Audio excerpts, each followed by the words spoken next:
This information is being provided to you for educational and informational purposes only. It is being provided to you to educate you about healthy eating, fitness, spirituality, and as a self help tool for your own use. It is not medical advice or psychological advice. This information is to be used at your own risk based on your own judgment. You can read the full disclaimer at ariesoulnutrition.com/disclaimer. All right, welcome to this brand new year of 2023. My name is Jeremy Tararup, and I am an intuitive health coach. And today is our first forecast. Well, not forecast, but yeah, so forecast for nutrition and looking at the planet. So it's going to be looking at the planet, so where they're at now, and how that's going to relate to your nutrition. Because throughout the year, we tend to eat for a lot of different reasons. We tend to eat when we're sad, when we're happy, when we're emotional.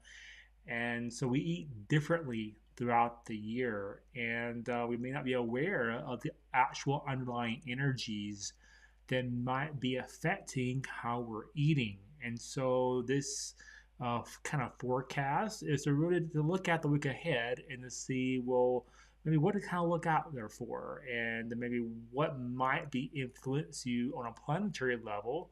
That's not saying that there are not other factors in terms of like our work and our family and that sort of thing, but we're really looking at the planets and maybe how we can maybe best support those planetary energies that may be affecting how you're eating. And so that's kind of the plan for these forecasts moving forward there. All right, so I do want to cover a little bit about intention setting. After all, this is January of 2023, and a lot of times people want to just jump into those New Year's resolutions. But I want to kind of put it from another perspective there for you. A lot of times we set these New Year's resolutions, and they never get done. And I think a year is kind of a long time. It's not really, but it's really a long time for a goal. And so I think if we can kind of break down that big goal that you want, maybe break it down into smaller increments. I mean, what can you do in the next 3 months that would help keep you focused? Because what I've seen working with clients is that we set a goal that's a month out, even a month out. I come back in a month and they didn't start until 2 weeks into it. So really trying to really become aware of yourself and what your kind of habits are, what your routines are, and maybe make a goal that in a time frame that would be help support you there. And so maybe it's that for the next month, or maybe it's 3 months, but really trying to bullet down into more bite-sized pieces there. And also really looking at your choices there. A lot of times working with people with their nutrition is that they talk about all what's not working. But that's really good information about what not to do, or maybe try to change it up in a different way that's going to be more supportive of helping you reach your goals. And so really just having that intention, that goal, writing that down, and then really be aware and start making choices that align to that goal or that intention, and so we can help you manifest that. All right, so let's go ahead and kind of get into the forecast for this week. So tomorrow, January the 9th, the Sun, Mercury, and Hygeia are in Capricorn. So the Sun is all about our vitality, and Mercury is about communication.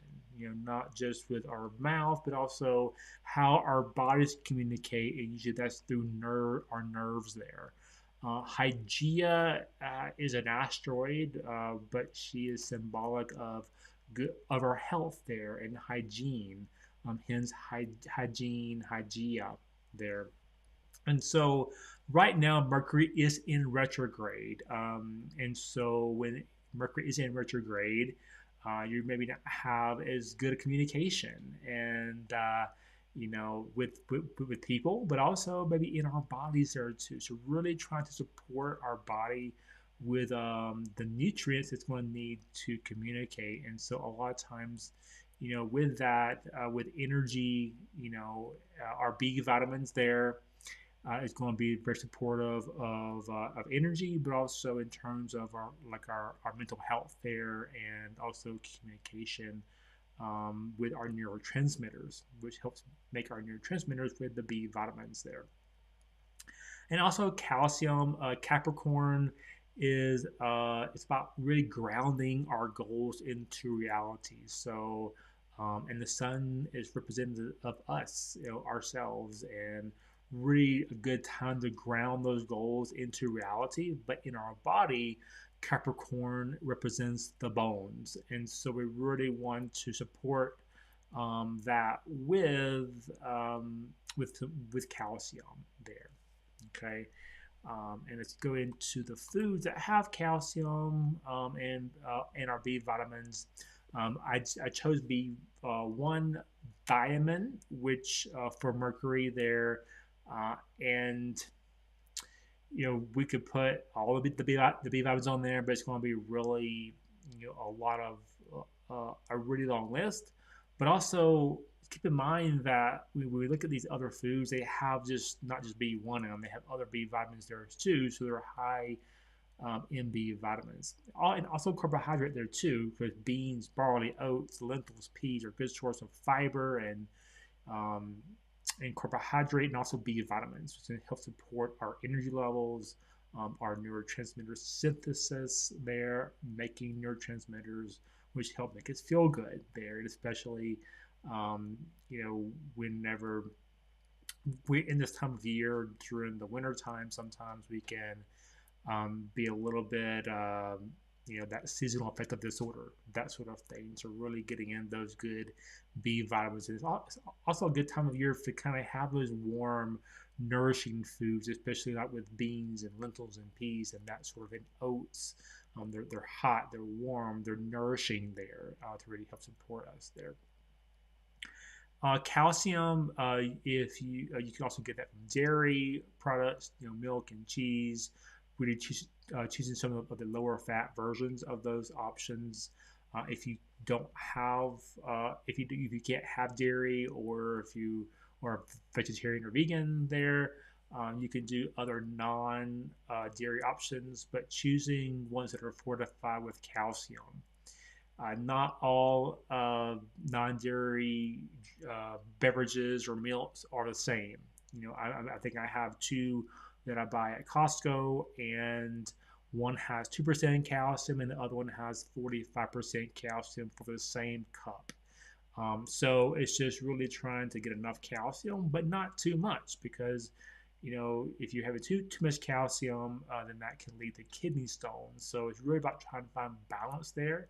And I just always say, if you want to do a cup of fortified dairy, or like non-dairy, then you can get other things like other calcium from other foods, like dark leafy greens or tofu, sardines, and so there are other foods you're also going to get calcium in, not just with your traditional dairy products there. All right. And so let's go ahead and go on to Mars in Gemini. So Mars is kind of like the god of war. Lots of energy when Mars is like in a sign or close to.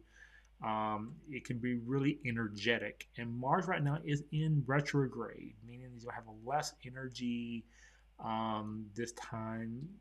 Probably through the next. I think it goes through stations at on January the 12th, which I didn't put that in here.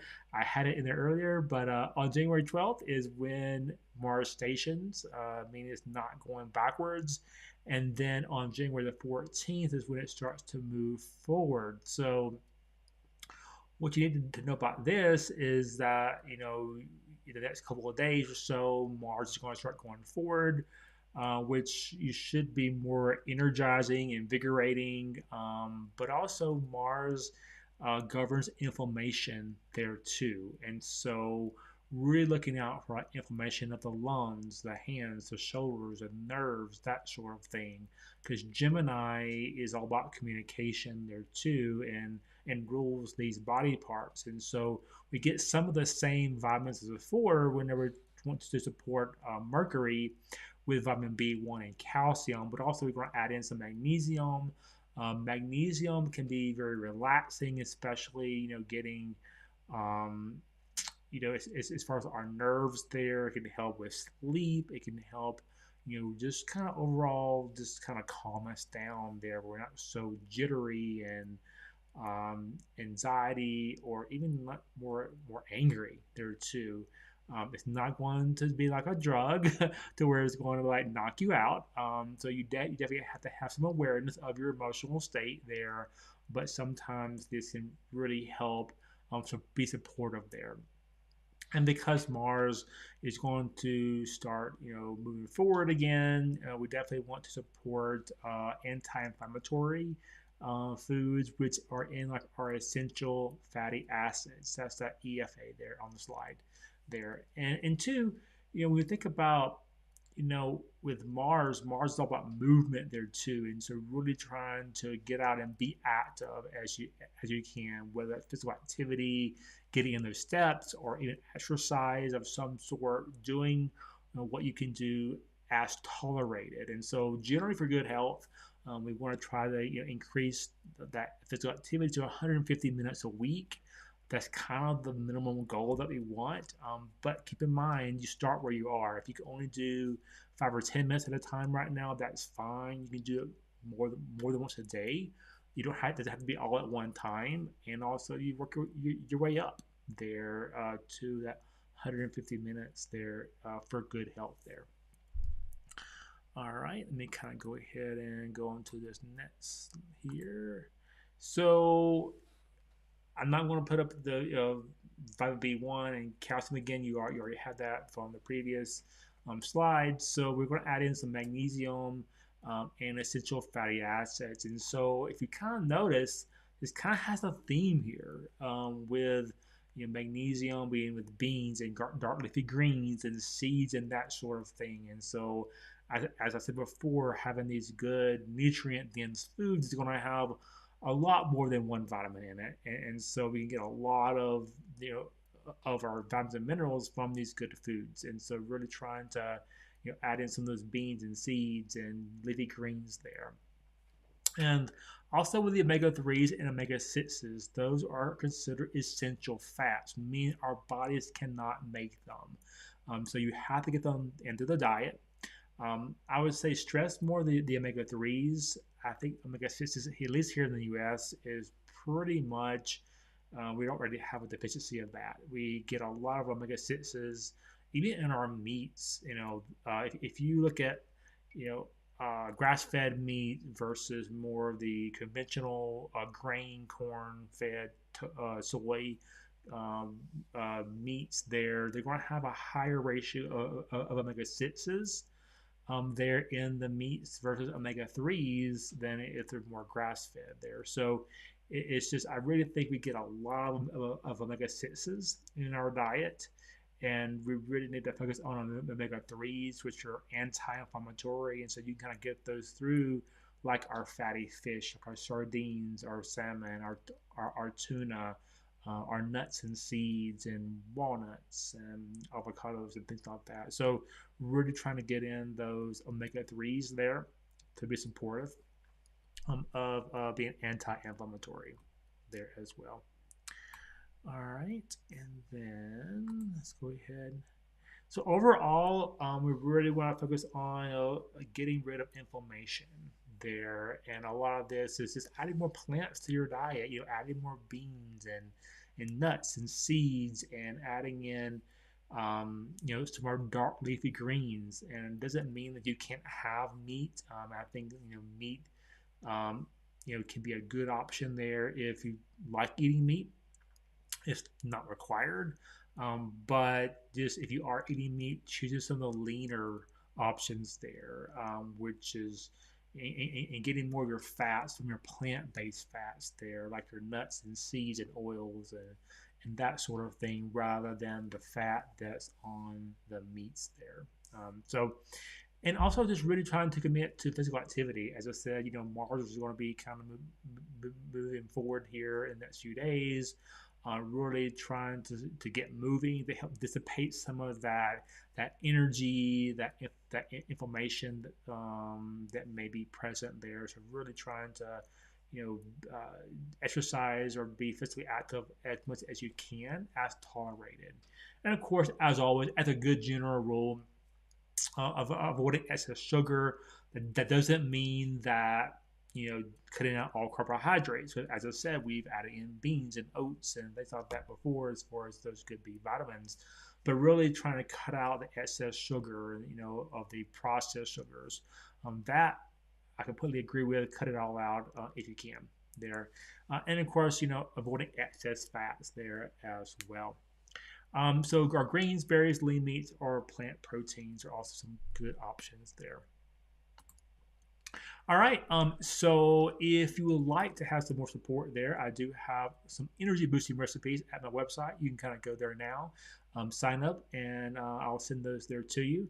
If you haven't already subscribed, go ahead and subscribe to the channel. I really appreciate it. And hit the bell icon. That way you'll be notified of when a new video has been posted. All right. So this is the week for January the 9th through the 15th, and I will see you next time.